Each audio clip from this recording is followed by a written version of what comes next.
لا هەرکوێکەن و بینەری زوومن ئەم کاتان باش ئەم شەو زوومی ئێمە لەگەڵ ڕێبوار کەریم وەلی ڕۆژنامەنووس گفتوگۆکە پرسەکانی تایبەت بە هەرێمی کوردستان بە دیاریکراویش یان لە پێش هەمویان پرسی هەڵبژاردن تاوتوێیەکە بێگومان هەڵمەتی هەڵبژاردن دەستی پێکردووە یەکێتی نەختێک دەنگی بەرزترە بە دەنگێکی بەرزتر قساکە پارتی هەندێک قسەی کردووە بەڵام هێورتر دیارە قسێک کە سەرنجی ڕاکێشابی و لای پارتیەوە کرابێت تەنها قسێکی سەرۆکی حزبەکە بوو مەسعود بارزانی کەوتی ئەوەی دەمی درێژ بێت دەستی کورتە ئەمڕۆ بە دڵنیاییەوە قسەکانی سەرۆکی یەکێتیش گوێی لێگیرە هەمان ڕیتمی قسەکردن بوو کە لە دەستپێکی بانگەشەوە ڕاستیەکەی پێش بانگەشەش یەکێتی دەستی پێکردووە هەموو ئەوانەی ئەگوزەرن لە ناوچەکە کاریگەریان لەسەر ئەگەری دواخستنی هەڵبژاردن ئەبێت یان نا چونکە تا ئێستاش هەندێک جار هەر پرسێکی دیاریکراو لە عێراق لە هەرێمی کوردستان لە ناوچەکە بێتە پێشەوە یەکەم شت کە بیری لێ بکرێتەوە قسەی لەبارەوە بکرێت ئەوەی ئایا هەڵبژاردن دواخرێ یان نا ئەبەم جێرمە و کێشە و بەم شەڕە میدیایی بین یەکێتی و پارتی بێ ئەنجام هەر چۆنێک بێ لە ئەنجامی هەڵبژاردن پێکێنانی کابینەی دا قورسە بێ یان نا سیناریۆکانی ئەگەری پێکێنانی کابینەی دا چۆنە بن ئەو هێزانەی دیکە کە تازە هاتوونەتە مەیدان و بەشداری هەڵبژاردنەکەن دەتوانن مۆزایکی سیاست و حکومڕانی لە هەرێمی کوردستان بگۆڕن یان ناخۆ ئەگەر لەو نێوەندە قسەیەک لەبارەی ئێران و عێراقیش بێتە ئارە بە دڵنیاییەوە لەگەڵ ڕێبوار کەریم وەلیا باسیەکەین گفتوگویەکەین کاک ڕێبوار سڵاوت لێبێ هیوادارم زۆر زۆر باشبی لە سویدەوە لەگەڵ مایت زۆر بەخێربەی بۆ زووم من دوو تقریبن دوایین پۆستەکانی خۆت لە سۆشیال میدیا بە دڵنیاییەوە سەیری هەندێکیانم کرد بۆی زانم چۆن بیرەکەیتەوە و چیت نووسیوە چیت نەنووسیوە دووشتت لەبارەی هەڵبژاردنەوە وتووە یەکەمیان بە پرسیارەوەڵی هەڵبژاردن دوا دەخرێت یان نا منەمەوێ ئەو پرسیارە لە تۆ بکەم و وەڵامەکەی وەربگرمەوە ئەمە یەک دوو ئەشڵەی ئەمە دوایین هەڵبژاردن ئەبێ هەردووکیم بۆ ڕوون بکەرەوە چۆن سپاس دەکەم کاکرانچ پیرۆزبایی تەلەڤیزیۆنەکەتان لێ دەکەم مەمنون هیوای سەرکەوتنتان بۆ دەخوازم مێدیایەکی گەنج نوێ بە نەفەسێکی تازەی ڕۆژنامەنووسیەوە هیوادارم سەرکەوتوو بن بە هیوای بەنسبەت ئەو دوو پرسیارە جاری وایە ئینسان پۆست دەکات بەس هەندێک شت ڕوو دەدا ئینسان ناتوانێت هەموو شتیشی تەوزیح بکە لەوەدا بە جملەیەک بە دوو جملە ڕێی خۆ دەدەم من تەنها پرسیارەکەم ئەوە بۆ کە تو بڵێ هەڵبژاردن لە کاتی خۆیدا بکریان دوا نەخرێت چونکە وەزعی مانتیقەکە وەزعی ناوچەکە بە ئاقارێکدا دەڕوات کە بەڕاستی هەمووی لەسەر ئاو و ئاگرە ئەمە لەلایەک لایەکی دیکەوە دوو هێزی سەرەکی لە کوردستان هەنە پارتی و یەکێتی کە هەردوو تەرەفیان سوور و سوور دەزانن لەم انتخاباتە دۆڕاون و هیچ هێزێکی ئەو هێزە تەقلیدیانەی کە لەسەر ساحەی کوردستان بوون پێش ئەم انتخاباتە هیچیان براوە نین هەمویان دەدۆڕێن بۆیە بە قەنەعەتەوە پێت بڵێم یانی چەند مانگی ڕابردوو کە دەیان بەهانەیان دەدەوە دژێەوە هەر لایەک کە بەهانەیەکی دەبینیەوە لایەکەی دیکە لە جیاتیەوەی ناڕازی بێ پێی خۆش بوو لەخوایەکی بوو کە ئەم بەهانەیە سەر بگرێ بۆی انتخابات دووە کە چەند مانگێک و وای لە هات ئێمە قەرار بوو يعني چەندەم چوارەم جاران پێنجەم جار مەرسومی سەرۆکایەتی هەرێمی کوردستان بۆ انتخاباتی پارلەمانی دەرچوو وار تاجیل کرا بەڵام بەنسبەت ئاخرین انتخابات دەتوانم لەوەیان زۆر بە سەراحەت قسە بکەم لەگەڵت یعنی ئەمڕۆ ڕەنگ بێ بەشێکی زۆری خەڵکی کوردستان میتینگەکەی سەرۆکی یەکێتی بافڵ تاڵەبانیان بینی بێت من جەنابەت لە بیداەتی قسەکانت هەندێک قسەت کرد وتت لەلایەن پارتیەوە تەنها ئەوەی مەسعود بارزانیمان بیستووە کە دەڵێت ئەوەی دەمی درێژ بێ زمانی درێژ بێ دەستی کورتە و ئەوانە نەخێر کاک مەسعود لە خلالی مانگی ڕابردوو لەگەڵ هەموو چین و توێژەکانی ناو پارتی کۆبەتەوە لەگەڵ مەلا و شێخ و سەید و مامۆستا و کادیری ڕاگەیاندن و کادیری حیزبی لەوێ قسەی زۆر توندی کردو کاک مەسعود ئەو قسانەی کە کاک مەسعود لە ئەوەی ناساندنی کاندیدەکان کردی بەڕاستی ئەمە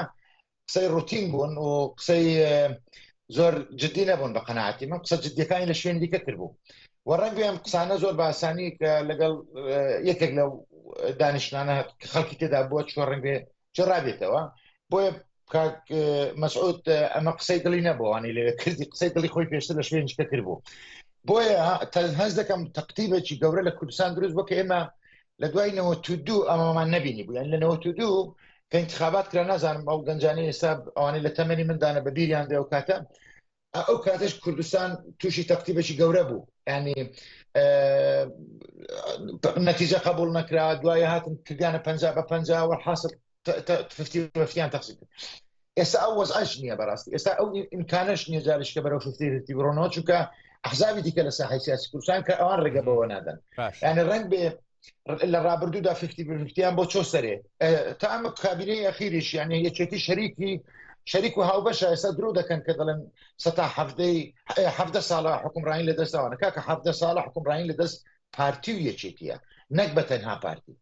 و یەکێتیش بەشدارە لە هەموو ئەو کابینانە لە هەموو ئەو حکومەتانە ڕاستیەکەی ئەوە دانە هەمووین بۆ داناون و باسییانەکەم بەیەکەوە باسییانەکەین بەڵام پێش ئەوە با پرسیار لەوە بکەم هەڵبژاردن بەم دۆخەوە ئەمەی کە لە ناوچەکە ئەگوزەرێ و ڕاستیەکەی تۆ پێشتریش هەندێک لەبارەی هێرشەکانی تورکیاوە و زیاتر قوڵتربوونەوەی چڕتربوونەوەی ئۆپراسیۆنەکانی تورکیا هۆشداری داوە بەوەی کە مەیلێکی پارتی بێ بۆ نەکردنی هەڵبژاردن هێشتان ئەمانە لە ئارادان یان ڕاستیەکەی کاڵبوونەتەوە تەواو وڵی تا ڕادەیەکی زۆر ناڵم ینی چەند ڕۆژێکمان ماوە بۆ انتخابات ینی 21 ڕۆژی کە انتخابات دەکرێت لە کوردستان پێشتر تەبعاً دەنگدانی تایبەتێ لە پێش ئەوەشەوە بەڵام پێت دەڵێم ینی تا 48 ساعت پێش انتخاباتیش ئەگەر بەهانەیەکیان دەستکەوێت بۆ انتخابات تەجیل بکەن دەیکەن ئەوە من ئەو قەنەعەتم لا دروست بووە بۆت و هەرێکیان دەوێت ئەم وەزعی ئیقلیمیە ببێتە فاکتەرێک یان وەزعی مەنتیقەکە بێتە فاکتەرێک بۆی کە بڵێن لەم جوروفەدا انتخابات ناکرێت دەیاڵە دەی بابی بین بۆ انتخابات لەگەڵ انتخاباتی عێراق لە ساڵی دادێ ئەو کاتە بیکەن لە 2025 بۆیە ئەو مەیلیان تێدا هەیە فعلا بەڵام وەزعی مەنتیقەکەش بەڕاستی ئەوە هەڵدەگرێت کە ئەگەر ئینسان بێت شڕۆڤەی بکات ئەوەیە کە زۆر بەداخەوە لە لای پارتیەوە ئەوەی کە ڕێگەدراوە تورکیا بەو قوڵاییە بێتە ناو خاچی کوردستان ئەو شتێکی قبول نەکراوە بەڕاستی کارێکی ناڕەوایە کە ڕێگە بەمەدراوە دووەم ئەم وەلایی یەکێتیش بۆ بەرەی مقاومە چەند هاتنی جێشی تورکیا مەترسیە بۆ سەر کیان و بۆ سەر خاچی کوردستان ئەم تەواجودەی ئەم یەکێتی ئێستا لە ناو بەرەی مقاومە ئێستا بەرەو ڕووی لێدانێکی جار بەرفراوان بۆ تۆ لە ئاستی ناوچەکەوا دەکە احتیمالی هەوەیە ئەو ئاگری شەڕە بەنەوەیەکی دیکە ئاگری شەڕش لە زۆنی یەکێتیەوە بێتە ناو خاچی کوردستان چۆن لە زۆنی پارتیەوە لە ڕێجێشی تورکی ئەو هەموو گوندە شۆکراوە هەموو شوێنە قەسف دەکرێت خەڵکی مەدەنی دەکوژێت و ئەمە لەسەر دەستی پارتی و تورکیا دەکرێت لەسەر دەستی یەکێتی و بەرەی مقاومەشیان ئەوەی کە پێی دەڵێن ئەو جەپەیە کە ئێران دروستی کردو لە منتیقەکە ڕەنگە دیسان منتیقەش لە سۆنگەی ئەوانی شۆ بێتە تووشی نەهامەتیشی گەورە بێ بەڕاست اینجا کاک ڕێبوار من بە تایبەتی دێمە سەر ئەوە چونکە بە دڵنیایی مەسلەیەکی گرنگە و ناکرێ باز نەکرێ بەڵام تایبەت بە هەڵبژاردن هەڵمەتی هەڵبژاردن دەستی پێ کردووە و گوتاری لایەنەکانیش تەقریبەن ئیتر وردە سەرەداوەکانیان دەرەکەوێ وەڵا هەندێک لایەنیش تەقریبەن هیچی وا نەماوەتەوە کە بیڵێت بە دیاریکراوی یەکێتی نیشتیمانی کوردستان و ئەوەی کە زۆر سەرنجبەرێ بە دڵنیاییەوە لەم نێوەندەیە بەردەوام گوتاری بینی یان شەڕی میدیایی بینی یەکێتی و پارتی بووە من وتم دەنگی یەکێتی بەرزترە بیسترێ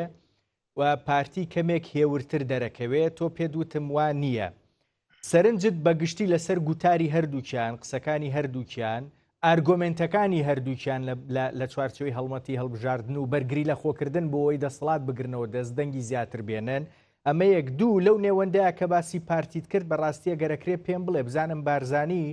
لا کۆبوونەوەکانی لەگەڵ شێخ و مەلاو هەمووانی باست کرد باسی چی کردووە ئەوەی ئەگونجێ و ئەوەی ئەکرێ بیڵێی پێم بڵێ حقیقەت ئەوەی دزەی کردو بۆ ناو ڕاگەیاندنەکان و خەڵکی طبعا ناسیایی منیشی لێ بووە لەو دانیشتانە بۆیان جێڕاوێنێتەوە هەندێکیان یعنی ئەوەی کاک مەسعود لەبارەی ڕابردووی برای محەممەد و مام جەلال و ئەوانە لە ڕابردوودا کە کردویانە لەگەڵ پارتی ئەوانەی هەموو بەبییر هێناونەتەوە و بە شێوەی زۆر ناکرێت ڕەنگە لە تەلەڤیزۆن بێڵن باسی قیادەی ئێستایەکێتی کردووە بە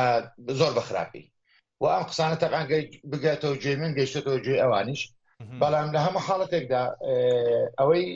ئەوەی کە من دەڵێ دەنجیاوان دەبیسترێ معنایوە نییە کە ئللا پارتی دەبێت لەسەر تریبۆنەکان هاوارکان قسانە کە بەعکسەوە کاوادیر و لایەنگری پارتیش لە سۆشیال میدیا و لە شوێن دیکە قسەی زۆر زۆر ناشرین و جنێ و مهاترات دێتیدن بەڵام ئەوەی ئەو خیتابەی یەکێتیش کە دەڵی دەنگێکی بەرز دەبیستێ بەڕاستی ئەم دەنگە بەرزە دەنگێک نییە بۆ وعدی گرنگ بۆ خەڵکی کوردستان من پێشتر گوتم ینی 17 ساڵی ڕەبق ئەوان باسی 17 ساڵەکان 17 ساڵ ڕەبق ئەوانش لەم حکوومەتەدا شەریک بوونە لە پەرلەمان شەریک بوونە لە هەموو قەرارێکی سیاسی کە لە کوردستان درراوە تەنانەت بە ئاخر قەراریانەوە کە درێژکردنەوەی تەمەنی پەرلەمانی کوردستان بووە کە مەحکەمەی فدرالی هەڵی وەشاندوتەوە و یەکێتی چاوپۆشی کرد لە دەرکردنی گۆڕان لە حکوومەت یەکێتی چاوپۆشی کرد لە لابردنی سەرۆکی پەرلەمانی یەکێتی چاوپۆشی لە هەزاران شت کردو کە پارتی کردوێتی ئێستا تازە دەیانێت ئەمانە بەبیر خەڵک بێنەوە بڵێن وڵا نا ئێوە شەریک بوون کاکەجان ئێوە شەریک و برابەشی پارتی بوون ئەگەر پارتی غەڵەتە چ کرد بێیان دز بوو بێ ئێوە پاش دز بوونە یان ئەگەر گەندەڵ بوو بێ ئێوە پاش گەندەڵ بوونە بۆیە ئەم خیتابەی یەکێتی هیچی تێدا نییە بەڕاستی لە هاوار و بۆ مارێ و وەرە و بڕۆ و نازانە خەڵکە بستە کوێ بستەوە ماڵی بێنەوە دەوام نازانە ئەنی ئەبم بەم ئەدەبیاتە بەم مخاتەبەکردنی خەڵک بڕواناکەم هیچ سیابێت وعدێکی کۆنکریتیان پێ نییە تەنها ئەو شتانەی کە ئیجراعاتی کردویانە بەرامبەر پارتی دەستان خۆش بێت دەستان خۆش بێ هەزار جار بەڵام زەحمەت نەبێ ئەم قانونەش وەختی خۆی هەر لەسەر پێشنیاری ئێوە بوو کۆتاکان وەڵاهی لەسەر پێشنیاری ئێوە کرانە 11 کۆتا وەختی خۆی ئەو کاتە سەرۆکاتی پەرلەمانیش لای ئێوە بوو کاچی من یعنی ئێستا مزایدەی چی بەسەر ئەمەوەدا دەکەین خۆ من تەمەنام دەکەم یەک کورسی کۆتا نەمابە خۆزگە یەک کورسی کۆتان هەڵ نەهێش بە ئەوەی باوەڕی بە کۆتا هەیە و باوەڕی بە پاراستنی ئەقەلیاتی دینی هەیە بە ئەو کەسانە بکاتە سەرۆکی حزبەکانی لیستەکانی خۆی لە انتخابات دەریان چێنێ ئەو دمە چەپڵی بۆ لێدن بەڵام نەک بە ناوی کۆتاوە لە بە زێرەبانی یان بە هێزی ناوخۆڵی سلێمانی خەڵک دەرچوێن بڵێنەوە کۆتایە نەخێر کۆتان نییە بۆیە یعنی ئەوەی یەکێتی دەیڵێ شتێکە لە هەوادایە بەڕاستی هەر کەسێک تۆزێک زاکیرەی بە قووەت بێ دەزانێتی لە ماوەی ڕابردووار قسەم لەسەر ئەبێ من ناچمەوە سەر کۆتا بەس یەک پرسیارەکەم ئیتر بۆی بیرم نەچێتەوە دواتر دێمەوە سەر خیتابی یەکێتی پارتی گوتاری یەکێتی پارتی ئەوەی کۆتا ئێستا بە هەمان میکانیزمەکان یعنی پارتی یەکێتی دەریانە چوێنەوە تەنها ژمارەکان کەمی کردووە یان پێدەچێت نایتر نوێنەراتی کۆتاکان بکەن ئەم جارە نا یەک تۆز معقەتتر کراوە لە جاران ئەویش ئەوەیە کە ینی جاران لەسەر تاسەری کوردستانەوە دەنگەکانیان حساب دەکرایانی بازنانە بۆ ئێستا تەنها هی بازنەیەک بۆ ئەو کۆتایە دەڕوات یعنی نییە لە بازدەی سلێمانیەوە بتوانین لە هەولێر خەڵکی پێ دەرچێنی یان لە هەولێر بتوانین لە سلێمانی دەنگی پێبێنی باش میکانیزمەکە وای لێ ڕوونە کاک ڕێبوار ئەوەی کە یەکێتی بە دەنگی بەرز قساکە ئەوەی ئەمڕۆ بافڵ تاڵەبانی ڕاستیەکەی بە دەنگی بەرز ئەهات و ئەچوو قاچی ئەکوتی یعنی دیار بوو شۆکە چۆنە ئەزانی دەنگی بەرزی ئەمەوێ من پرسیارەکە ئاوە بکەم دەنگی بەرزی دوای تۆمارکردنی چەند خاڵێکە لەسەر پارتی کە ئەکرێت کەرکووک یەکێکیان بێ ئەوەی یاسای هەڵبژاردن کە تۆ باست کرد چۆنە و چۆن بووە یەکێکیان بێ حتا پرسی سەرۆ کۆماری ژەکرێ یەکێکیان بێ دەنگی بەرزی دوای ئەم خاڵ تۆمارکردانەیە یان دەنگی بەرزی کاتی پەلەقاژەیە ینی من ئەگەر دەربڕینەکە باش بێ وە گونجاو بێ من دەری ببڕم وڵی دەنگی بەرز جاری و ئینسانەکە هاواریش بکات دەنگی زۆر بەرز دەبێت خەڵک زیاتر دەیویستە لەوەی کە ئینسان بەهێمنی قسە بکە بەڵام من دەڵێم لە ڕابردوودا ئەوەی کراوێت کە ئێستا دەڕێنێ مەچاکی دەکەینەوە کاکە بە بەشداری ئێوە بە شراکەتی ئێوە کرابوو ئێوە کورسی کۆتاکانتان زیاد کرد ئێمە ئەم قانونی هەڵبژاردنەتان دروست کرد ئێوە دەتانەویست ڕۆژانێک کە لە دوای 2009 کە گۆڕان دروست بوو هاتە ساحەی سیاسی یەکێتی مەمنون بوو حتا تا سەر ئێسقان کە پارتی تا قیامەت لە باوەشی خۆی بکات و پابەت بێ بە ڕێکەوتنامەی استراتیژی ئەو کاتە یعنی هەموو دەمێت تاکیدیان لەوە دەکردەوە کە ڕێکەوتنامەی استراتیژیان بەردەوام بێ بۆی لە هەموو حاڵەتێکدا ئەگەر يعني تتصور کە لە انتخاباتی 2009 کە گۆڕان 25 کورسی هێنا دەبێ حسە یەکێتی ئەو کاتە لە حکومڕانی کوردستان چەند بڵێ بە 11 کورسی بوو بە شەریکی حکومڕانی و پۆستی سەرۆکوەزیرانیشی وەرگرت لە حکومەتی لە کابینی شەشەم ئەگەر غەڵەت نەبم. ئەنجا يعني ئەوەی کە ئەمڕۆ دەیڵێن ئەم برادرانە مزایدەیەکی ڕوتە بەسەر هەندێک کەسدا کە ڕەنگە ئەسن شارەزای تاریخی سیاسی نەبن شارەزای یان زاکریانەوەندە بەهێزنێ بەڵام ئەوانەی زاکریان بەهێزە بەڕاستی دەزانن کە چی ڕووی داوە. ئەم دەنگە بەهێزە ئارگومنت و وتاری تێدا نیە خطابێکی ڕاپەر و گۆرانی بێژ و ئەو نوعشتانە هاتە پێشچاوم زۆر بەداخەوە ینی ارتجالی قسەی دەکرد ئەوەی دەکرد بەڵام نوکەشەق وەشاندن ئەمە لە عرف و ئەدەبیات و عادەت و شتیوادانیە لە کوردستاندا ئەمە دەزانم ئامۆزا چۆن دەردەکرێت یان نازان چۆن دەردەکرێت ئەمە ئەمنەوە حرەکەتانە بەڕاستی ناشرین بوون و ئەو کەلیمەی کە کاکە دەڵێت جەمال لۆمارێ خۆ ئەمە بۆ کادرێکی پایە بەرزی حیزبەکەی خۆی گوتی تکاکە ئەمە ئێستا هەمووی شتەکانەوە دووبارە دەکەنەوە بەڵام خۆیان دەزانن ئەمە بۆ چێ گوتراوە وەختی خۆی باشە نەک بۆ پارتی باشە کاک ڕێبوار ئەمە یەک دوو ینی هەمووانی تۆ ڕوونکردەوە شتی باش بوون بەڵام هەر ئەوەی کە خۆشیان ئەیڵێن ئەوەی کە کۆتایی بەما هێنن کە هەیە ئێدانان نییە جاکاگرنج لێرە یەک مشکلێکی زۆر گەورە هەیە لێرە ئەم برادەرە گوتی کاک بافرۆتی ئەم حکوومەتە دەڕوخێنین ئەم دەسەڵاتە دەڕوخێنین یعنی ڕوخاندنی دەسەڵات لە هەموو شوێنی دنیا بە ئەوە تاوانە بە پێی قانون تاوانە یەکێک بۆ چکە تۆ سیستەمێک کە لەسەر یاسا بنیادراوە لە وڵاتی تۆدا بە انتخابات هاتوتە سەرکار و قەزایی هەیە پەرلەمانی هەیە حکوومەتی هەیە تۆ هەوڵی ڕوخاندنی دەدەیت کە دەڵێ من دەیڕوخێنم کەواتە تۆ کەسێکی لە دەرەوەی یاسای کەسێکی لە دەرەوەی مواسەی تۆ بەشداری لە مواسسەیە بەشداری لەم حکوومەتە چۆن ئینسان دەڵێ من شتێک دەڕوخێنم گۆڕان بەو هەموو ئەوەی خۆی دەیگوت ئێمە دەیگۆڕین گۆڕین شتێکە ڕوخاندن شتێکی دیکەیە نابودکردن شتێکی دیکەیە ئەم ئارگومنتە بەڕاستی ئارگومنتێکی غەڵەتە و داواشی دەکرد خەڵکەکە لەگەڵی بڵێنەوە دەیڕوخێنی بەڕاستی ئەمە هیچ بیری لێ نەکرا بۆ ڕوونە ئەمە یەک دوو کاتێک کە ئەم قسانەژەکەن هەر بەڕاستی دانان نییە بە شکستی خودی مام جەلال چۆن هەر خودی مام جەلال بناغەدا ڕێژەری ڕێکەوتنامەی استراتیژی نییە لەگەڵ پارتی دیموکراتی کوردستان کە دواتر ئەم ڕێکەوتنی استراتیژیە بە دڵنیاییەوە مام جەلالی بردە بەغدا بەڵام ئەم پارتیی کوردستانیشی هەرێمی کوردستانیشی دروست کرد ئەم دابەشکردنی دەسەڵاتی لە هەرێمی کوردستان دروست کرد کاتێک کە ئەمە ئەڵێیت تۆ بێ ئەوەی بە خۆت بزانی دانت نەناوە بەشکستی سیاسەتەکانی مام جەلال پێشتر ئێستا ئەم برادرانە گەل لەسەر ڕێبازی مام جەلال بن دەبێ یەکێتی تەسلیم پارتی بکەنەوە چونکە وەختی خۆش مام جەلال لەگەڵ ڕێزمدا کە دوسێ ڕۆژی تر پێما بێ یادی کۆچی دوایەتی هەزار ڕەحمەتی لێبێت ڕۆحی شاد بێ بەڵام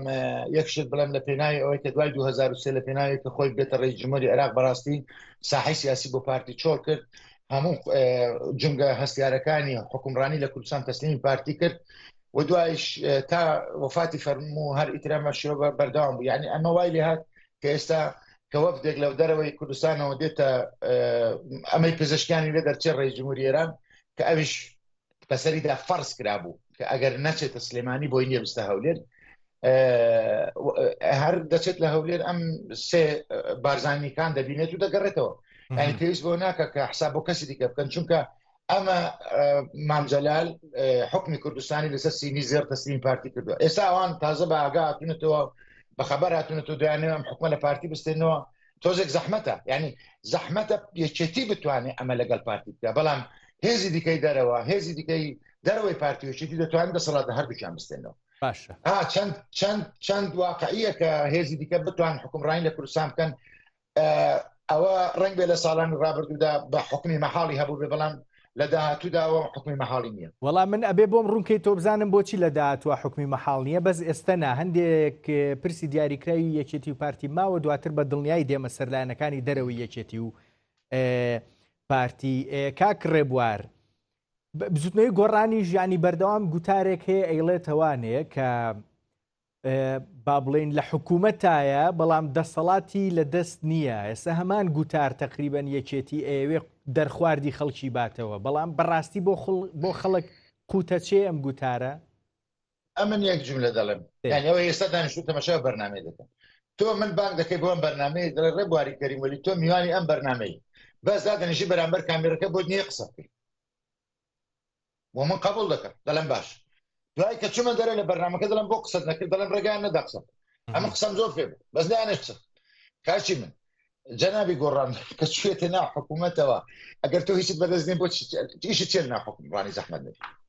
یەکێتی ئەگەر تۆ پێت وایە بۆ ئەو کاتە هاتنە دەرێ بایکۆتتان کرد زەحمەت نەبێت بۆ دوای سێ مانگی دیکە یاغر چونەوە ناو حکومڕانی کوردستان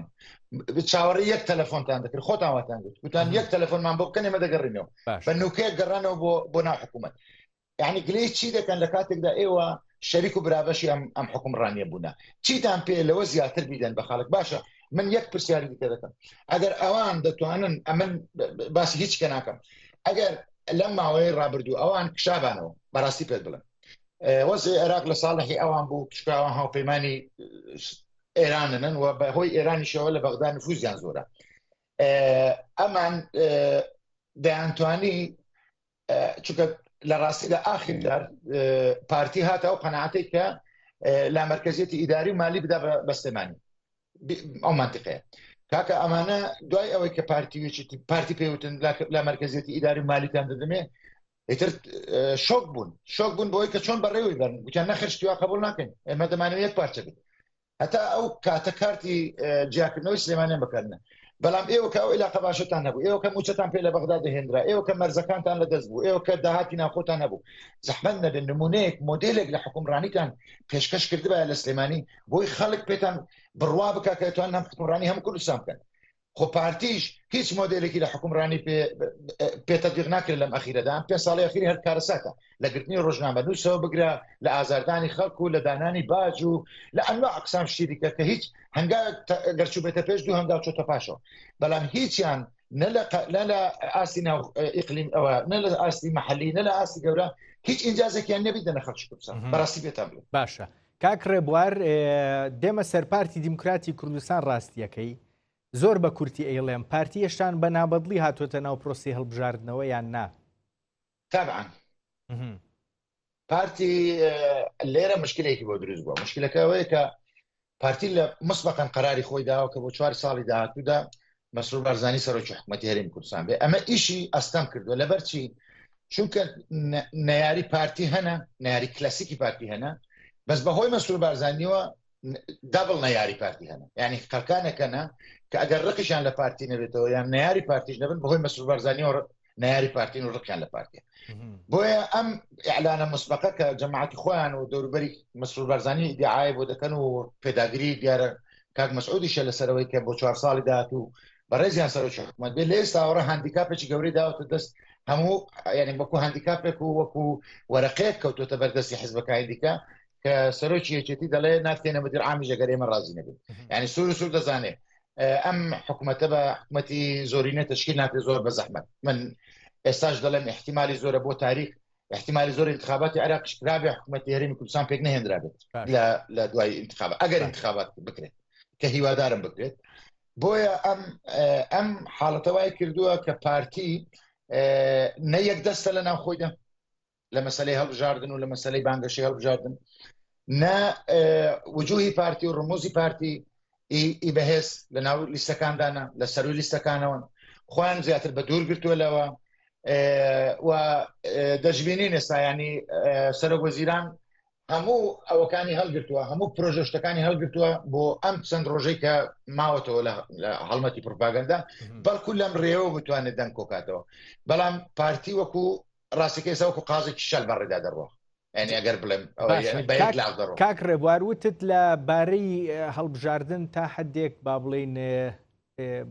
دووڕەن یان جۆرێک لە جیاوازی هەبێ ئەمە پەیوەندی تەنها بە پرسی هەڵبژاردن و بۆ نمونە ئەوە هەیە کە ویستێک هەیە مەسرور بارزانی ببێتەوە بە سەرۆکی وەزیرانی کابینەیدا یان نەخی ڕاستیەکەی پرسەکە ڕێک پەیوەندی بە دۆخی ناوخۆی پارتی دیموکراتی کوردستانەوە هەیە بەگشتی پارتی ئێستاوەڕە ناتوانێت بڕیار بدا سەرۆکی هەرێم و سەرۆکی حکوومەتی ئەو بێت و سەرۆکی پەرلەمانیش ئەو داینە بەدڵی ئەو دانرێ یعنی ئەمە مادەمە هیچ باید کەسی انتخابات نەکا کەسیش خۆی ماندوو نەکە مادەم ئەمە قرار بێت لە دەستیش ئەمە نەتیجەی انتخابات ئەگەر انتخابات کرا نتیجه انتخاباتەوە دەردەخات کە کام لایەن براوەیە کام لایەن دەتوانێت حکوومەت تشکیلکە ئایا حکوومەتی پێ تشکیل دەکەیان پێ ناکرێت یعنی ئەم پرۆسێکی معقەدە لە کوردستان دەبێت یەکەم جار پەرلەمان بۆ چۆن لە عێراقیش هەمان پرۆساوە بەڕێوە دەڕوە دەبێت پەرلەمانی کوردستان کۆبێتەوە سەرۆکێک هەڵبژێرێت دەستەی سەرۆکایەتی دابنێت دوای ئەو مرەشەحێک بۆ سەرۆکایەتی هەرێم تەقدیم بکرێت و ئەم مرەشەحە لە پەرلەمان دەنجی پێ بدرێت دوای ئەوەی کە ئەم کەسە بوو بە سەرۆکی هەرێم ئەنجا ڕئیس وزرات تەخویکە ینی پارتی وەکۆی کە ئەم پرۆسەیەوەی تەواو بووە بەس ناوەتەوە ناوزەت ینی سەرۆکوەزیران ناوزەت بکە نەخێر شتیوان نییە ینی ئەمە ئەم پرۆسەیەکی قانونیە ئەم پرۆسەیەکە ئیتر لەوە بە دووە ناتوانن بڵێن ئەمە قەزایی داخلی خۆمانە ڕێک دەستە بەغدا دەستە محکەمەی دەستوری لەوە بەدووە ینی ئەم سی ڕۆژی لە بەردەمی ئەگەر دنیا ڕۆژێک لە ڕۆژان ئەم انتخاباتە کرا و ئەم بوو پارتی بردیەوە و سەرۆکی هەرێم مەسئول بارزانی تەخویل کرد بۆ تشکیلی حکوومەت لە سی ڕۆژدا ئەگەر نەتوانێت حکوومەت تشکیلکە دەبێت حیزبی دووەم یا لیستی دووەم ئەم کارە باستۆ جا کاک ڕێبوار هەموو قسەکانت مەکە بۆ ئەو با بڵین سیناریویانە پرسیاری دیاریکراوم لەبارەیەوە ئەبێ بەڵام هەر لەبارەی پارتی دیموکراتی کوردستانەوە سەرڕای ئەوەی لە ئێستەوە مەسرور بارزانیان کردو بە سەرۆکی کابینەی دەیەم بەڵام لە قەرارەی نەفسی خۆیانە لە ناو خۆیانە دەزانن کە ڕێکارەکانی کۆمیسیۆن یاساکەی هەڵبژاردن تا حدێک دەستی کورت کردوونەتەوە جۆرێک لە نیگەرانی لای پارتی هەیە بەڵام ڕانەگەێنرابێ هەستی پێەکەی نە پارتیە و هەموو هاتو هاوارە و هەموو بەزم ڕزمەی کە لەسەر میکانیزم و لەسەر ئەوەی کە نەتیجەی انتخابات لە پێشەوە ڕادیاری کراوە انتخابات دیزاین کراوە خەڵکیمە بە ئەوە ناوی نەهاتۆتەوە بە کردار ینی بە عەمدی ناوی نهاتۆتەوە وای کرد دوو جار انتخابات تەجیل بکرێت ئەمە لەم سۆندەی ئەم ترسەیە کە پارتیەتی بەڕاستی و بە هەمان شێوەش یەکێتی هەمان ترسی هەیە بەڵام ترسەکەی یەکێتی لە موقعیەتێکدایە کە یەکێتی 21 کورسی هەبووە لە پەرلەمانی ڕابردوو ئەگەر لەم انتخاباتە لە دەوری 18 بۆ 21 بۆ 22 کورسیش بێنێت یەکێتی شکستی نەخواردە بەڵام پارتیەگە لە 45 کورسیەوە بێتە سەر 33 کورسی ئەو کاتە گەورەترین شکستە بۆ پارتی ڕەنگ بێ دەڵێ حەزرەتی مەولانە دەفەرمێ دەڵێەوەی لە سەری سەرتر دانیشە کە دەکەوێتە خوارێ ئێسکی باشتر دەرچێت هی پارتی لە سەری سەرەکە ئەو بکەوێ ئێسکی خراپتر کاک ڕێبوار بە حکمی ئیشەکەمان بە دڵنیایی قسە لەگەڵ خەڵکیکی زۆرەکەین با بڵێن ئیتر شیکردنەوەکەین کێ چەنەیەنێ کێ چەند نایەنێ چۆن نەبێت بەڕاستی زۆربەی ئەوانەی کە قسەیان لەگەڵاکەم یعنی بۆ یەکێتی باسی 18 کورسی و 20 کورسیەکەن ئەو پەڕی 22 کورسی بۆ پارتی لە 33 بۆ 35 ئەنی بۆ زۆربەی ڕای وایە ژمارەکان بەو شێوەیە بن چییە مەسەلەکە؟ خۆی ئەمە کوتلەیەکی دەنگدەری سابتیان هەیە لە کوردستان لە موچەخۆری خۆیان لە کەسی حزبیانە لە کەسی ئەمنیانە ئەوان تەرکیزیان لەسەر ئەو نوع خەڵکانەی ئەو ڕێخستانەی کە هەیەە کاکە بڵێم یعنی تۆ تەسەور کە هێزی ئەمنی هەویەی ئەوەی لێ وەرگیراوە هەویەی کارتی نیشتیمانەکەی لێ وەرگیراوە کارتی دەنگدانەکەی لێ وەرگیراوە تەنانەتی خۆی و هیژنەکەی فۆتۆکۆپیان کردە فۆتۆکۆپیەکان لای خۆیان ڕاگرتووە بۆی بیان ترسێن بڵێن تۆ لە ڕۆژی دەنگدانە مە دەزانین دەنگ بچێت ئەم ئەقسام شتیان کردووە لە انتخاباتی ڕابردوو دەیانگوت دەبێت ئەوەی ڕسمی پسوولەی دەنگدانەکەت بگریەوە دەبیهێنی پێشانی ناوچەیان کۆمیتەی بدەیت کە ئەتو دەنگ بە ئێمەداوە ئەنجا دەتوانیت بێنێ بەڵام ئەم جاریان تۆزێک جیاوازە بەڕاستی ئەم جارە موچەی خەڵک ئێستا قوتی خەڵکیستر لەسەر ئەوان نییە ناتوانن لەسەرەوەی کە دەنگی پێنەداون نامڕاو بکەن معاشەکەی لە شوێنی چکەوە دێت ناشتوانمە باسانی خەڵک بخەنە ژێر وشار و مەسەلەی ڕسمگرتنی دەنگدان وانش ئیتر کۆتایی هاتووە مەمنوع کراوە بەم شێوەیە بۆیە ڕەنگ بێ یەکێتی ینی ئەوە بێ زۆر بە خراپی نەشتێ بەڵام من تەسەوەر دەکەم پارتی بە خراپی دەشتین باشە کاک ڕێبوار ئەگەر وا بێ ینی لە سەرەتا باسمان لە هەندێک ئەگەر کرد بۆ ئەوەی جۆرێک لە پشێوی دروست بێ دۆخێکی وا دروست بێ هەڵبژاردن نەکرێ وای دانین ئەمە ڕوونادا بە دڵنیایی هیوادارین ڕوونەدا ئەمە یەک دوو بۆی هەیە پارتی دیموکراتی کوردستان بە پلەی دوو یەکێتی نیشتیمانی کوردستان ئەنجامەکانی هەڵبژاردن ڕەت بکەنەوە خۆی یەکێک لە گرفتە هەرە سەرچەکان ئێرە یعنی ئەم دواخستنی هەڵبژاردنە پرۆڤەی ئەوە بوو کە لە داهاتوودا بزان ئەگەر ئەنجام ڕەتکەنەوە ڕەتفعلی کۆمەلگای نێودەوڵەتی و ڕەتفعلی قەزا لە عێراق و ڕەتفعلی دیکە چۆنە ینی هاتن پارتیکە یەکەم ئەوەی کرد پرۆڤەی ڕەتکردنەوەی ئەنجامەکانی کرد بەڕاستی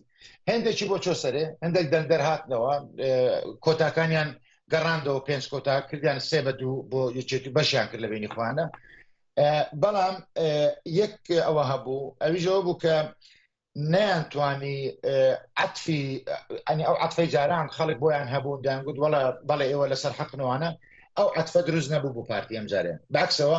زیاتر زەختیان لێ دەکردن بۆی کە دەبێت انتخابات بکرێت بۆی دەبێت ئێوە بە ڕێکارەکانی کۆمیسیۆن قایل بن ئێوە دەبێت بەوە قایل بن کە بە تۆماری دەنگدەرانی کە بەغدا ئامادەی دەکات بەوە ڕازی بن ئیتر دیتیان ئەوە نییە بەڕاستی نەیەکی توشونە پارتیش هەستیان کرد کە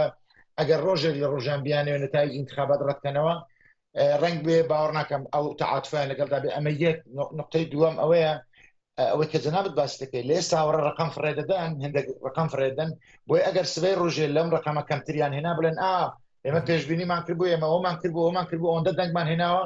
ئێستا ئێمە ئەوەندە دەنگمان نەهێناوە ئەوە نەتیجەی وەی فێڵمان لێکراوە یان ڕنگ بێ بەشێکی زۆریشی پەیوەندی بەوە هەبێت ڕوونە ئەمە یەک دووەم ڕاستیەکەی ئەوەی کە هەڵبژارنەکەش بەڕێوە بە کۆمیسیۆنی هەڵبژارنەکانی عێراقە بە دڵنیاییەوە لە ئەگەری ڕەتکردنەوەکەی شا پێدەچێ وەڵامەکانی کۆمیسیۆن بۆ ئەو پرسە خۆ ئەگەر بشنە دادگای فیدرالی بە هەمان شێوە پێدەچێ وەڵامەکان وەڵامی دیاریکراو بن هەم بۆ پارتی هەم بۆ یەکێتی کاک ڕێبوار حەزەکەم دوو پرس بەیەکەوە ببەستینەوە با بڵین دوای ئەنجامەکانی هەڵبژاردن سیناریۆکانی پێچێنانی کابینەی حکوومەت ئەمە یەک دوو ڕاستیەکەی ڕنگڕێژی لایەنەکانی دیکەش پێشبینیمان بۆ لایەنەکانی دیکەش بۆ هەڵبژاردننی پەرلەمانی کوردستان چۆن نەبێ حەزەکەم قسەم بۆ بکەی وڵای بۆ دوای انتخابات ناڵم زۆر معقد دەبێت یعنی ئەوە واقعەتەکە لە بەرچاومان دەبێت ئەگەر انتخابات کرا نەتایج تەئید کرا ئەو کاتە دەبێت سەیری خەریتەکە بکەین کە چەند کورسی هێناوە بەڵام پرۆسسێکی درێژخایان دەبێت بە قەناعەتی من سەرباری ئەوەی کە مەسەلەن انتخاباتی ڕابردوو لە 2018 پارتی بە تەنها خۆی 45 کورسی هەبوو 11 کورسی کۆتاکانی هەبوو دەکردە 56 و مەجموعەیەکیش ئەحزابی وردەواڵە هەنەکە ئەوانە یەک کورسیان پێ دەڵێن حزبی یەک کورسی ئەوانە لەگەڵ پارتی هەموو دەمێ هاوپەیمانن یعنی 4-5 کورسی ئاواش هەبوو کە دەکرا مەسەلەن بسەپاڵ پارتی و بەڵام پارتی تەنانەت نەیتوانی حکوومەتی زۆری نەشکێک بێنێ بە مەجبوری لە دەرگەی گۆڕانیدا دوایش لە دەرگەی یەکێتیدا اتفاقی مادەی لەگەڵ یەکێتی ئیمزا کرد نەیتوانی حکوومەت ئەم جاریان بە مطلقی باوەڕ ناکەم هیچ هێزێک بتوانێت بەبێ یەکتری بەبێ تەحالفێکی بەرفراوان بتوانێت ئەوە دروستکە حکوومەت دروستکات حکوومەتی زۆرینە بە پارتی دروست دەکرا نەیکرد بۆیە چکە دوو ئیدارەی لێ دەکەوتەوە ئێستاش ئەگەر پارتی سبەی ڕۆژێ بیهێوێت لە دەرەوەی یەکێتی لەگەڵ ئەحزابی تر ئەوە بکات لەگەڵ ئەحزابی تر تەحالفاتێک بکا و یەکێتی تۆڵای لە یەکێتی بکاتەوە کۆی کەرکوب بڵێ باشە ئەوە حکوومەتمان تەشکیل کرد و ئەوە 4 وەزارەتمان بۆ یەکێتی داناوەکەی هات دەگەر نەهاتنەوە دوایە بە وەکالەت بڕیان دەکەنەوە لە عێراقیش ئەو تەجروبەیەمان بینیوە کە سونەکان مەسەلەن کە بەشدار ناکەن دەرەنەوە 2 وەزارەتمان بۆ داناون بە وەکالەت هەر وەختی هاتن من بۆیش ئەو نیگەرانیم ئەوەندە قوڵە کە ئەگەر ڕۆژ یعنی ئەگەر ئاوا بەردەوام بن بەم نەهجێکە ئێستا هەیە سبەی ڕۆژێ پارتی ئەگەر بی حکوومەتی زۆری نەدروستکە احتیمالە کوردستان ببێتە دوو پارچە وەو دەمەی ئەم حکوومەتە لە بدرێتە محکمەی فیدرالی لە محکمەی فیدرالی هەڵوەشێتەوە ئیتر سێناریۆاتی زۆر ناخۆشەیە بەڕاستی چونکە نەتیجەی ئەماوەکەی دەبینین ئەو زمانە دەبینین کە قسەی پێ دەکەن حزبەکان ئەویان نەماوە کاکە ڕەنج حزب نەماون ئەو حزبەی کە ئێمە دەمانناسی مەکتەبی سیاسیان هەبوو دانیشتنی هەم دەکرد نقاشی گەوریان دەکرد ئەم حزبانە نەماون ئێستا حزبێک لە نێو دوو لێوی دوو کەسایە یەک لەو بەرە یەک لەو بەرە ئەو جنێو بەو دەداویش جنێو بەو دەدا ئەو قسە بەو دەڵێ و قسە بەو دەڵێت ئەوانەی کە مەکتەب سیاسینەوە لەگەڵ ڕێزمدا کە ئەو قسەیە ڕەنگە زۆر ناشیرن بێ وەکو سکرابی سیاسی سیر دەکرد ئەم خەڵکانە یعنی کە دڵە بابێ ئێوە عمرتان بەسەر چووە نۆرەی خەڵکی دیکە و هەر حسابیشیان بۆ ناکەن ئەگەر قسەیەک تەسریحێک ئەوان بە دڵیان بێ پێیان دەڵێن دەنا میکانیزمی قەرار لە ناو حزبەکاندا کۆتایی هاتووە یەک نەفەر حکمی حزبەکە دەکە ئەوانی دیکە هەمووی دەیڵێن ئەشهد بالله وایە ئەگەر باشیان نەگوت شەقیشتەران تێڵ دەن نەفەرش کە دێن لەجیان دادەنیشن ئەوەی کە دەڵێ ئەشهد باللهەکە بە قووەتر وا دەڵێت باشە ئەوەیە ساختاری حزبەکە بۆیە من نیگەرانم لە داهاتوو لە دوای انتخابات و لەوەی کە کاک ڕێبوار با بڵین نازانم کێ یەکەم جار لە دەرگای چێەیە بەڵام لەو نێوەندەیە بە دڵنیایی کۆمەڵێک هێزی تازە هەن بەشداری هەڵبژاردنەکەن و ئومێدێکەیە کە لە دوای هەڵبژاردن جۆرێک لە کوالیسیۆن جۆرێک لە کاری پێکەوەی دروست بکەن پێت وایە لە دەرگای ئەوان بدرێ بۆ پێکێنانی حکوومەت جا لە دەرگادانەکە پێدەچێت یەکەم جار لە پارتیەوە بێوە نیە؟ بەڵێ من دڵنیامە ینی لەو انتخابات ئەگەر پارتی ینی زۆرترین کورسی دەبات لە چاو حزبەکانی دیکە من ناڵێم حزبی دووەم دەبێت نا بە دڵنیایی و پارتی حزبی یەکەمە و لە دوای ئەو ئیتر سوپرایزە بەڕاستی ینی من ناتوانم پێشبینی ئەو بکەم کە یەکێتیش دەبێتە حزبی دووەم چونکە ئەو منتیقەیە یەکێتی تێیدا بەقووەتە ئەو منتیقەیە کە یەکێتیش ململانەی لەسەر دەکات حزابی گەلک زۆری تێدا ینی هەر نمونەیەکی سادە دێنمەوە لە انتخاباتی ڕابردوو نەوەی نوێ دەنگێکی زۆری هێنا مفاجئەیەکی گەورەی هەڵبژاردن بوو شتێ دەڵێ ئەم جاریان ئەم مفاجئەیە مەسەلەن بەرەی گەل نابێت کە بەستەری دەنگەکانیان وەکویەکە کادریان وەکو ینی لە یەک ژینگەی ئەوەی سیاسیدا گەورە بوونەوە وەلایشیان وەلای دەنگەر تا ڕادەیەکی زۆر تەقسیم بووە لە بینی ئەو یەکێتە نوێی کە هەیە و ئەم بەرەی گەلێک کە ئێستا کە لاهور تاالبانی ئەوەی دەکات قیادەی دەکات بۆیە ینی پێشبینی فۆکوسەکە زۆر لەسەر سلێمانی دەبێت دەنگدەری وێ زیاتر ئەوە دەبن لێک دەبنەوە بۆ ئەحزابی معارزەیە بۆ ئەحزابی تازەی کە هاتوونە پێش هەتا بۆ کەسایەتی و شخصیەتی کە خۆیان تازە کاندید کردو وەکو مستەقل و احتیمالەوانیش دەنگ برن بۆیە تەسەوری دووەم و سێیەمی زەحمەتە من تەسەوری یەکەم دەتوانم بکەم کە بە دڵنیایی دەتوانم بڵێم پارتی بەڵام بۆ دووەم و سێیەم ئەم کێکە لە منتیقەی سلێمانی دابش دەبێت سوپرایزی تێدەکەوێت ئەمە ڕەنگ بێ نەوەی نوێ ناتوانێت و سەرکەوتنەی جاران دووبارە بکاتەوە بە حکمیەوەی من بە حەزبێکی پۆپۆلیسیان دەبینم بەڕاستی لە کرداردا لە تانچی ئاو تەوزیعکردن زیاتریش کرداریش کەم لێ نەدیتونە ئێوە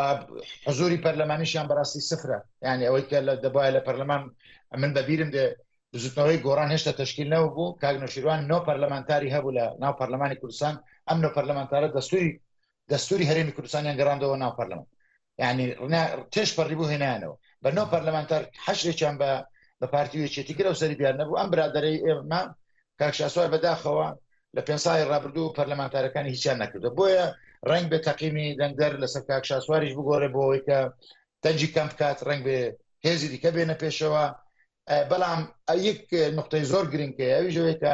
کۆکو دەمەی سەر بۆ ئەوەی وەڵامەکەی تۆ قفڵکەم بەڵێ لە دەرگای هەموو حزبەکان دەدەن تەنانەتەوە یەک کورسیشی هەبێت من دڵنیامە پارتی دەرک بە دەرک دەگەڕێ بۆ ئەوەی کە شعاریان مەسروریان نەمانەکە تەطبیقکە کورسی بە کورسی دەگەڕێن ئەوانەی نیو کورسیشیان هەیە بەلایان دەڵێتن ئەمە یەک بەڵام مشکلە ئەوەیە لە دەرەوەی پارتیە حکومەت تشکیل دەکرێت یان چکەمە لە حاڵەتێکدا نە پارتی ئەم جاریان ستی باسی 35 کورسی بێنن لە باشترین حاڵەتدا 65 کورسی لە دەرەوەی پارتی ئەم 65 کورسیە دەتوانین حکومەت تشکیلکەن لە بەرامبەر پارتی ئەگەرێکی کراوا بێ ئەوە کاک بەڵێ بەڵێ دوای چەند ینی تۆ بۆم ڕوونکەرەوە ئەمڕۆ ئەنجامی هەڵبژاردن ڕاگەێنرێ سبەینێ پارتی دیموکراتی کوردستان با بڵێن شان دەنێرێ بۆ لای لایەنەکان بۆی حکومەت پێک بێنێ تا چەند لە سەریە وەستن و ئینجاکرێ ئەگەرەکەی دووەم دەست پێ بکە خۆی مەسەلەن بۆ نمونە یەکێتی هەلێستا ئەلانیان کردو هەر ڕەنگە هەرداش نەنیشن لەگەڵ پارتی ینی بۆ ئەم مۆزوع باشە بەڵام ینی پرۆسەکە ئەوە دەخوازێت ینی کە دەبێت یەکەم جار سەرۆکی پەرلەمان هەڵبژێردرێت یەکەم جار دووەم جار سەرۆکی هەرێم ئەوجا ڕئیس وزرا ناوزەت دەکرێت من بە تەسەوری من پارتی بەس ئیشی بە ناوزەتکردنی کاک مەسرور هەیە و نازانم ئەو دەمە ڕنگ بە حیلەیەکی قانونی بدۆزنەوە کە ئەم حکوومەتە حتا ئەو کاتێک کە هەمویان ڕێک دەکەون وەکو حکوومەتێکی کراوەنێن وەکو ماوەیەکی بدرێتێ یان بەکراوەی بێ بەڵام ئەو کاتەش باوەڕ ناکەم یەکێتی بە هیچ دانیشێ دەچێت لە محکەمەی فیدرالی داوای لەسەر قەید دەکات و ئەو ڕێکارانە ڕنگ بە هەڵۆشێنەوە چۆن پەرلەمان درێژکراوە هەڵیانوەشان اینجا ئەوە وا لەم نەکا کاک ڕێبوار ڕاستیەکە یەک پرسیار بکەم قسەی خۆتە بەڵام ئەیکەمەوە بە پرسیار کابینەی دە لە هەولێرەوە ڕاگەێنرێیان لە ئوتێل ڕەشیدەوە لە ئوتێل ڕەشید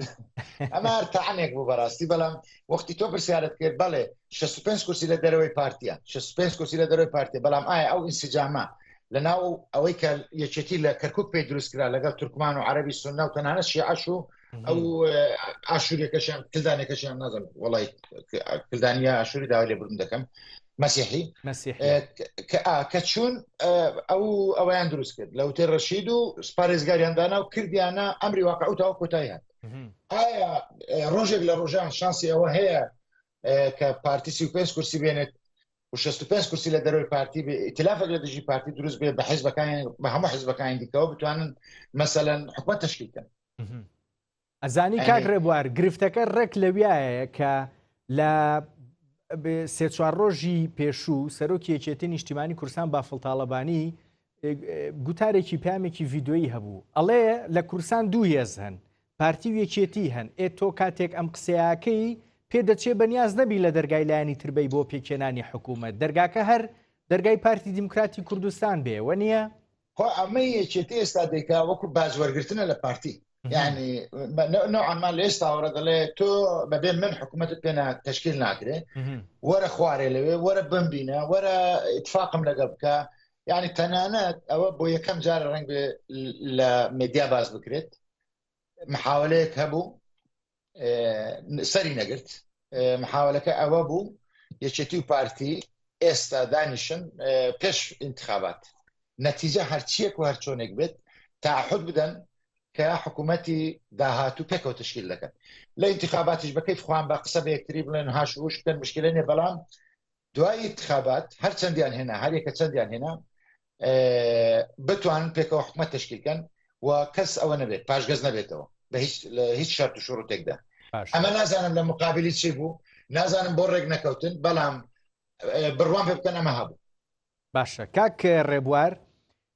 لەم کەینوبەینەیە بە دڵنیاییەوە یعنی یەکێتی پشتی بە بەغداد قایمە بەڵام حکوومەتەکەی مەسرور بارزانیش کابینەی نۆ و خودی مەسعود بارزانیش ئێستا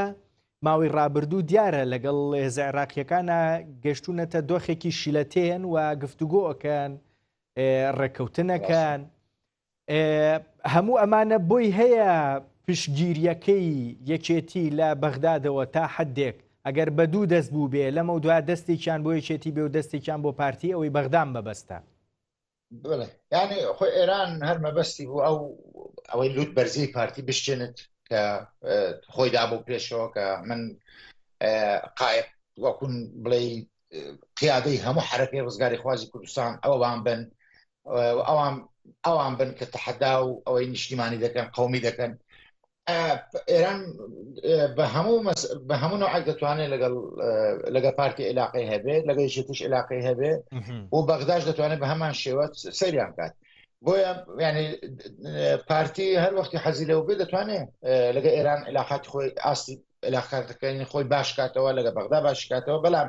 لێرەدا شتێکەیە کە پارتی هاوپەیمانی استراتیژیە تورکیاشە لە منطقە یعنی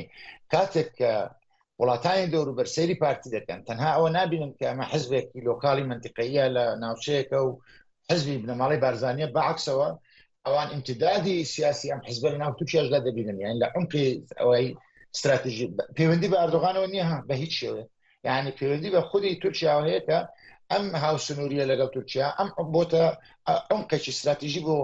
بۆ تورکیا لەناو خاچ کوردستاندا دروست کردووە لە ڕابردووشدا لە هەشتاکانیشەوە لە کۆتایی هەفتاکانیشەوە ئەمە هەر هەبووە یعنی ئەمە تازە نییە بڵێ لە ئەردۆغان هاتبێ لە ئەردۆغان دەڕوە نەخێت بەڵێ ئەمە ئەوەیە کە قەت تەسەور نەکەن کە تورکیا ڕێگە دەدات پشتی پارتی بە عەرزکرێت کاتێککە ئێران و یەکێتی و پەکەکە گەلە کۆمیان لە پارتی کرد من دەبابەی تورکیم لە شەقلاوە بینی هات قەسفی ئەوەی دەکرد شەڕی بۆ پارتی دەکرد یعنی پێشی ڕوونە یان پارسیوێکی ببوورە پارسیوێکی ئەنی ئەم عمقی پارتی وا دەکات کە کاتێک باسی هەولێر دەکەن دەڵێ هەولێر وەردەگرنەوە کاکە هەولێر لە پارتی وەرناگیرێتەوە هەولێر لە تورکیا وەردەگرنەوەیەوە ئەنی ئەوەندا ئاسان نییە ڕەنگ بێ ئەوەی کەرکووک کرا بەبێ جێدانە تورکیا بوو بێ ئەوەی مڕاعاتی تورکیا بکەن بەڵام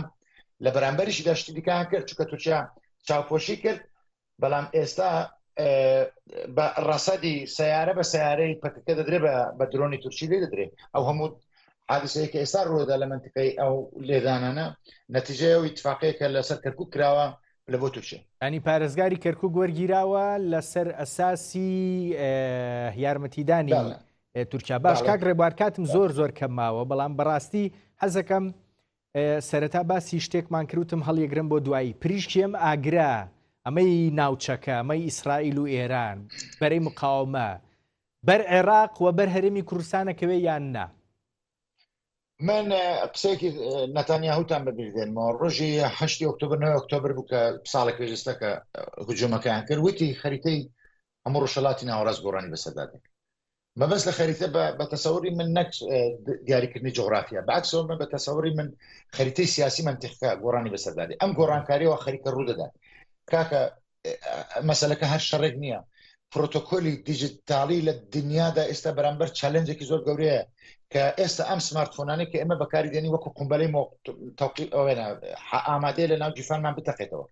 کێ دەتوانێت گرنتی کە مۆبایلەکەی سوێن ناو دەستیانە تەقێتەوە دوای ئەوەی کە ئەو پەیجەرانە لە لوبنان تەقینەوە کێ تەسەوری ئەوەی دەکرد بەم شێوەیە حەسەن نەسڕڵڵا هەم قیادەی ئەوە بکوژێ ئێران دۆستەکانی خۆشی بەرەڵا کردو بۆیە حوسیەکانش بە تایبەتی ئەمن 5 ساڵ پێشستا وتارێکم نووسی بووم حوسیەکانی سلێمانی وجودی یەکێتی لە ناو بەرەی مقاومەدا کە ئەوەی کە بەرەی ئێرانە بەڕاستی ئاگری شەڕ دێنێتە وێندەریش ئاگری پشکەکانی شەڕ دێنێتە سلێمانیش و دێنێتە نازام منتیقەکە بەعام ئەمڕۆ لە سووریا و عێراقی داوە ئیسرائیل لە قوڵایی یەمەنی داوە ئەمڕۆ دیسان ینی دەستی ئیسرائیل کراوەتەوە لە لێدانی هەر شوێنێکە بزانن ئەو شوێنە مەترسی هەیە بۆ سەر ئایندەی ئیسرائیل یا بۆ سەر ئیسرائیل جا بۆیە بە دووری نازانم پرشتیام شەڕە حوسیەکانی سلێمانیش بگرێتەوە کاکە ڕێبوار لەوە چێ ئەم قسەیە هەندێک نیگەرانی لێ بکەوێتەوانێ ینی بە تایبەت بۆ سلێمانیەکان بۆ خەڵکی سلێمانی ینی پێدەچێ بەم ڕوونیە بەم تۆخیە یەکێتی لە ناو بەرەی مقاومەیان نەبینرێ یان پێشبینی ئەوە نەکرێ ینی پرسەکە گەیشتۆتە ئەو ڕاددەیە من نازانم ئەدی بەچی ینی چۆن خۆی ینی قیاداتی یەکێتی زۆر بە ئاشکرا دەڵێن ئێمە لە بەرەی ئێرانین ئێمە لەگەڵ ئێرانین بۆ شانازیش بۆ دەکەن ئێوەکەی ئەوەی تدایە بۆ یەکێتی ماوەیەکی زۆر هەر ئێران دەویست دیزایانی سیاسەکەی بدانێتەوە دەیگوت دەبێت فلانکەس سەرۆک بێت فلانکەس جێگیری بێت کۆنگرە دەبەستن ئاوا دەکەن ئاوا دەڕۆن ئەنی ئیتیجاهاتێکە بوو ئیتیجاهی بەهێسە بوو ناوێکێتی دژی ئێران دەبەستا ئیتیجاه لا بردرا ئێستا ئیتیجاه کە 100% موالی ئێرانە لەگەڵ ینی سەرۆکایەتی یەکێتی دەکات دوێنێ و ئەوانە کە حەسەن نەسڕڵڵا کوژراوە سەرۆکی یەکێتی دەم و دەست بروسکە لێدات بۆ شەهید بوونی حەسەن نەسڕڵڵا یان بەڕاستی ڕەنگ بێ موسساتی حکومی دام دەزراوەی ڕئیس سەرۆکایەتی هەرێمە سەرۆکایەتی حکومەتە ئەوانە موسساتی ڕسمینە دەتوانن ئەوە دەرببڕن هاوخەمیە یان بروسکای لێدەن بەڵام ئەم پەیامی سەرۆکی یەکێتی پەیامێک بوو دەتگوت لە کاران نووسراوە بەڕاستی پێ بڵێن دەی کاکڕێبوار کاتم زۆر کەمە بە دەقەیەک یەکشتم بۆ شیکەرەوانی ئەم زەبرانەی کە بەر